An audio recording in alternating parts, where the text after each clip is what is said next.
La rivière à l'envers de Jean-Claude Mourleva, tome 1, Tomek.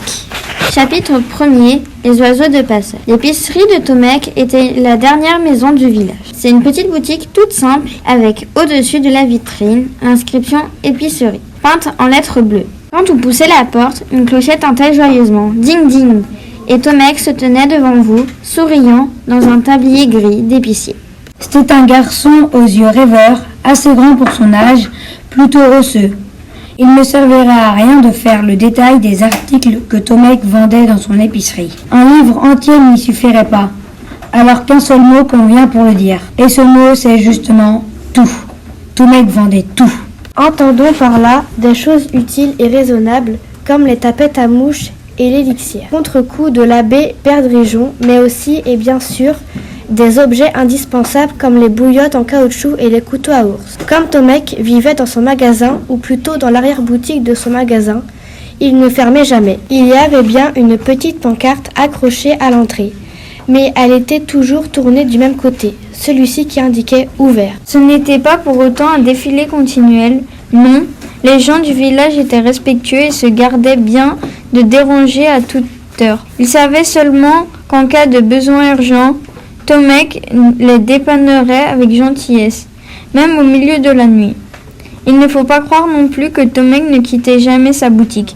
Bien au contraire, il lui arrivait souvent d'aller se dégourdir les jambes ou même de s'absenter pour une demi-journée. Mais dans ce cas-là, le magasin restait ouvert et les clients se servaient tout seuls.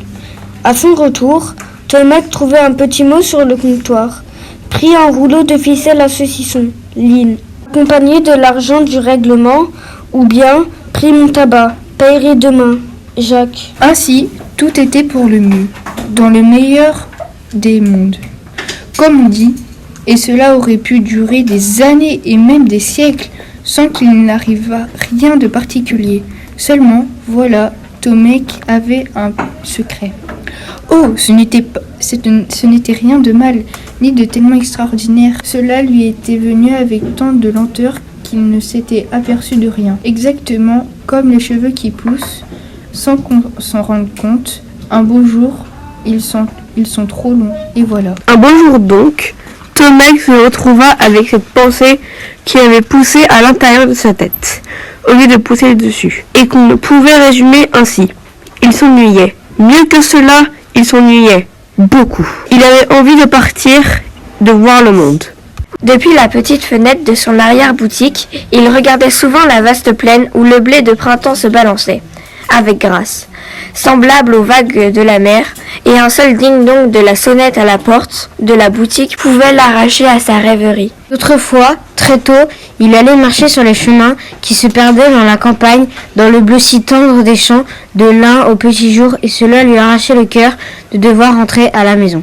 Mais c'est à l'automne surtout, au moment où les oiseaux de passage traversaient le ciel, dans leur grand silence, que Tomek ressentait le plus de violence, le désir de s'en aller. On lui en venait aux yeux, tandis qu'il regardait les oies sauvages disparaître à grands coups d'aile à l'horizon. Heureusement, on ne parle pas comme cela quand on s'appelle Tomek et qu'on est responsable de l'unique épicerie du village, cette épicerie que son père avait tenue avant lui et son grand-père avant son père. Qu'auraient pensé les gens? Qu'il les abandonnait? Qu'il n'était pas bien avec eux? Qu'il ne se plaisait plus au village? En tout cas, ils n'auraient pas compris. Cela les aurait rendus tristes. Or, Tomek ne supportait pas de faire de la peine à autrui. Il résolut donc de rester et de garder son secret pour lui. Il fallait être patient, se disait-il. L'ennui finirait bien par s'en aller, comme il était venu. Lentement, avec le temps, sans qu'il s'en aperçoive. Hélas, ce fut tout le contraire qui arriva. Sans compter qu'un événement considérable allait bientôt réduire à néant tous les efforts que Tomek faisait pour être raisonnable. Il fallait être patient, se disait-il. L'ennui finirait bien par s'en aller, comme il était venu. Lentement, avec le temps, sans qu'il s'en aperçoive. Hélas, ce fut tout le contraire qui arriva. Sans compter qu'un événement considérable allait bientôt réduire à néant tous les efforts que Tomek faisait pour être raisonnable. À la fin de l'été, un soir qu'il avait laissé la porte de sa boutique ouverte pour profiter de la fraîcheur de la nuit. Il était occupé à faire ses comptes sur son grand cahier spécial à la lumière d'une lampe à l'huile. Et il suçait River son crayon à papier. Quand une voix claire le fit presque sursauter. « Est-ce que vous vendez des sucres d'orge ?» Il leva la tête et vit la plus jolie personne que l'on puisse imaginer. C'était une jeune fille de 12 ans environ, brune comme on peut l'être, en sandales et dans une robe en piteux état. À sa ceinture pendait une gourde de cuir. Elle était entrée, sans bruit, par la porte ouverte, si bien qu'on aurait dit une apparition, et maintenant elle fixait Tomek de ses yeux noirs et tristes. « Est-ce que vous vendez des sucres d'orge ?» Alors Tomek fit deux choses en même temps. La première, ce fut de répondre « Oui, je vends des sucres d'orge. » Et la seconde chose que fit Tomek, lui qui, de toute sa vie, ne s'était pas retourné 3 fois sur une fille, ce fut de tomber amoureux de ce petit brin de femme, d'en tomber amoureux instantanément, complètement et définitivement. Il prit un sucre d'orge dans le bocal et lui tendit.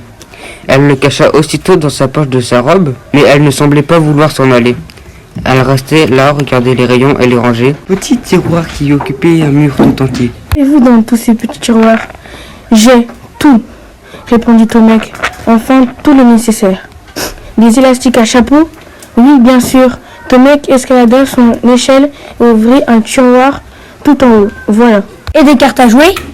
Il le redescendit et ouvrit un autre tiroir. « Voilà. » Elle hésita, puis un sourire timide se forma sur ses lèvres.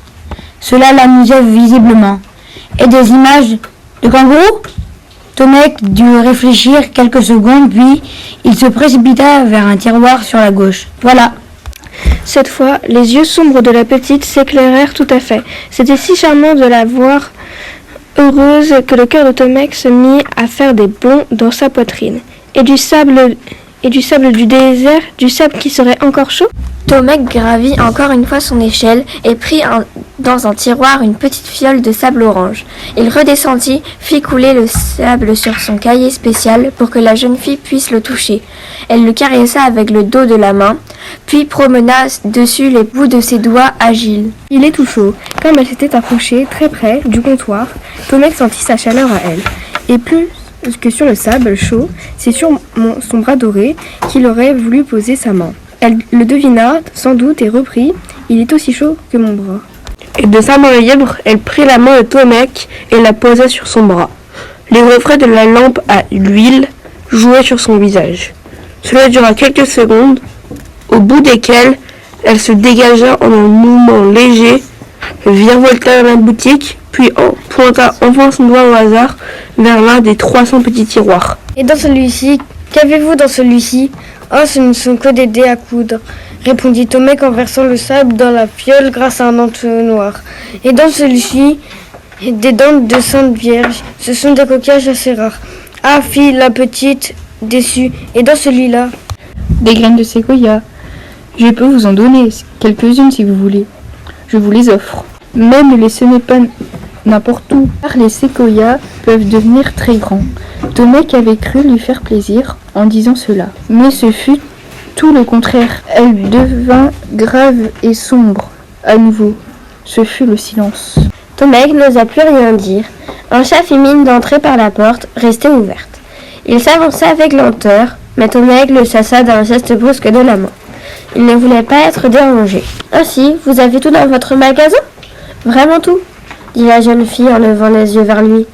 Tomek se trouva un peu embarrassé. « Oui, enfin tout le nécessaire, » répondit-il avec ce qu'il fallait de modestie. « Alors, dit la petite voix fragile et hésitante, mais soudain, pleine d'un fol espoir, sembla-t-il à Tomek. Alors vous aurez peut-être de l'eau de la rivière Kshar. » Mec ignorait ce qu'était cette eau. Il ignorait aussi où pouvait se trouver cette rivière Kshar. La jeune fille le vit bien.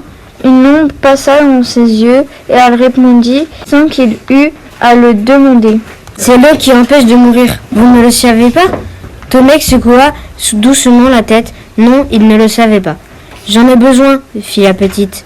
Puis elle tapota la gourde qui pendait à sa ceinture et ajouta « Je la trouverai et je la mettrai là. » Tomek aurait bien voulu qu'elle lui en dise plus, mais déjà elle s'avançait vers lui en dépliant un mouchoir dans lequel elle tenait quelques pièces de monnaie. « Je vous dois combien pour le sucre d'orge ? » « 1 sou. » s'entendit murmurer Tomek.